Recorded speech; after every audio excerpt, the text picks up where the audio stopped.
آپ مظاہر فطرت کو دیکھیں، سورج خاموشی کے ساتھ اپنی کرنیں ہم پر انڈیلتا چلا جا رہا ہے اور جواباً ہم سے کچھ نہیں مانگتا۔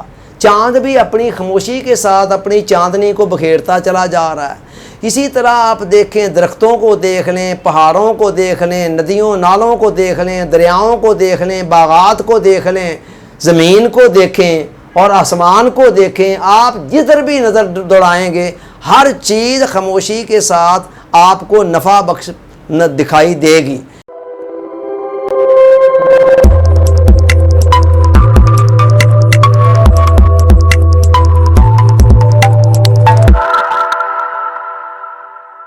ڈیئر آڈینس، السلام علیکم۔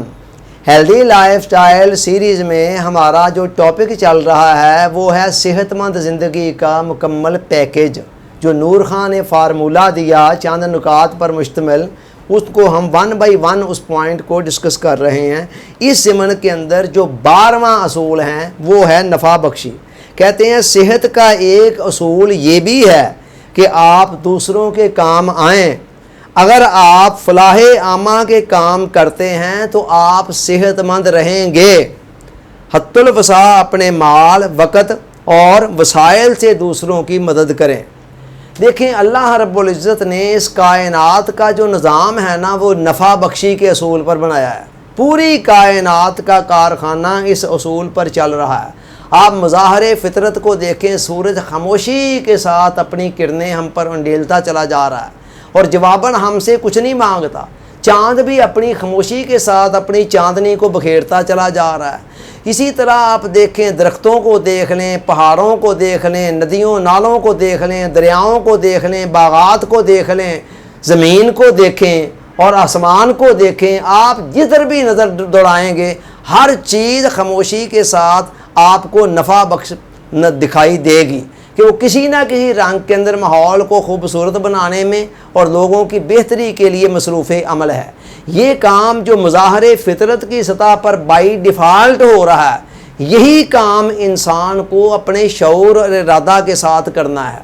اسے بھی یہ کرنا ہے کہ اپنے وقت کو، اپنے وسائل کو، اپنی توانائیوں کو، صلاحیتوں کو، استعدادوں کو جس حد تک بھی دوسروں کی بہتری کے لیے استعمال میں لا سکتا ہے وہ استعمال کے اندر لائے اور دوسروں کو نفع پہنچائے۔ قرآن مجید نے ایک بڑی عجیب بات کہی ہے کہ یہ نفع بخشی، دوسروں کے لیے نفع بخش بن کر رہنا کیوں ضروری ہے۔ قرآن کہتا ہے وَأَمَّا مَا يَنْفَعُ النَّاسَ فَيَمْكُثُ فِي الْأَرْضِ، ہر وہ وجود جو لوگوں کو نفع دینے والا ہے اسے ہم زمین کے اندر ٹھہراؤ عطا کرتے ہیں، جماؤ عطا کرتے ہیں، اسے قیام کی توفیق ملتی ہے۔ مطلب یہ ہے کہ ہماری بقا کے لیے یہ بہت ضروری ہے کہ ہم ماحول کے لیے نفع بخش بنے ہوئے ہوں۔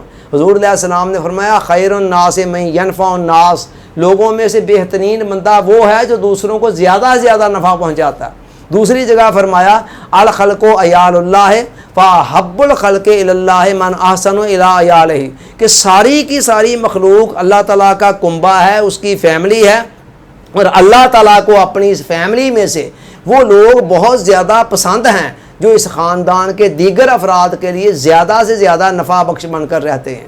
تو دوسروں کے لیے نفع بخش بننا دوسروں کے لیے بعد میں ہے، پہلے خود اپنے لیے ہے۔ یعنی جب ہم دوسروں کو نفع پہنچا رہے ہوتے ہیں تو ایک طرف تو اس کے نتیجے میں ہمارا خدا ہم سے راضی ہو رہا ہوتا ہے اور ہم آخرت کے لیے نیکیوں کا ایک ذخیرہ جمع کر رہے ہوتے ہیں، اور دوسری چیز اس میں یہ آتی ہے کہ ہم اپنے زندہ رہنے کا جواز مہیا کر رہے ہوتے ہیں کہ ہم کیوں زندہ رہیں۔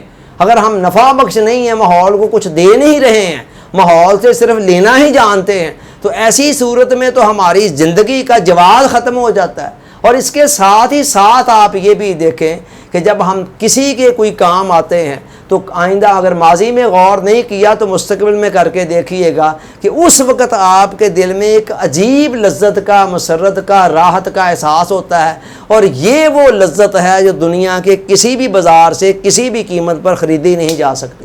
یہ لذت جو فوری اللہ تعالیٰ دیتا ہے کسی کے کام آ کر، یہ ہماری صحت کے اوپر بڑے مثبت اور اچھے اثرات مرتب کرتی ہے۔